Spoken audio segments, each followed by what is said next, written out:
Здравствуйте! Мы ученицы 4 А класса. Меня зовут Фоменко Маргарита. Меня Щербакова Арина. Сегодня мы расскажем вам про биографию Каныш Сатпаева. Каныш Сатпаев – ученый с мировым именем. Особый вклад внес в геологию, как науку. Каныш Имитач участвовал в разработке и осуществил грандиозный проект в истории Казахстана, в котором до сих пор пользуется для развития экономики нашей страны. Кто такой Каныш Сатпаев?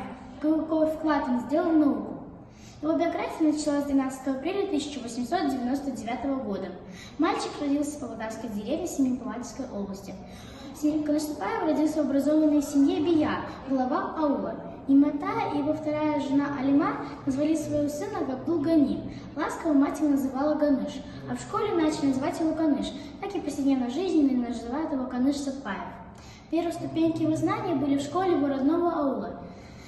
Каныш Сатпаев рос и должен был поступать в вуз, но у него случились проблемы со здоровьем.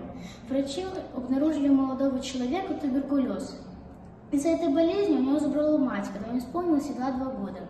В 1921 году произошла встреча Каныша Сатпаева, которая перевернула всю ему жизнь.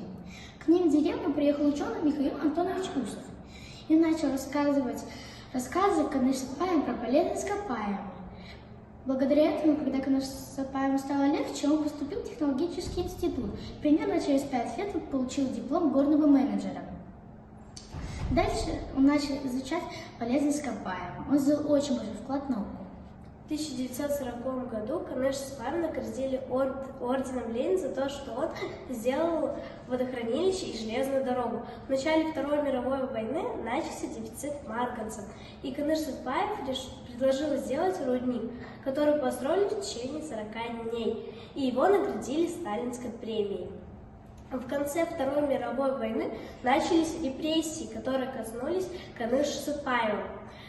Многочисленные комиссии хотели уволить ряд казахских ученых, но Каныш Сатпаев не дал это сделать, и его уволили самого. Через некоторое время Каныша Сатпаева вернули опять на его работу. Умер Каныш Сатпаев на 65-м году его жизни от туберкулеза, который преследовал его всю жизнь.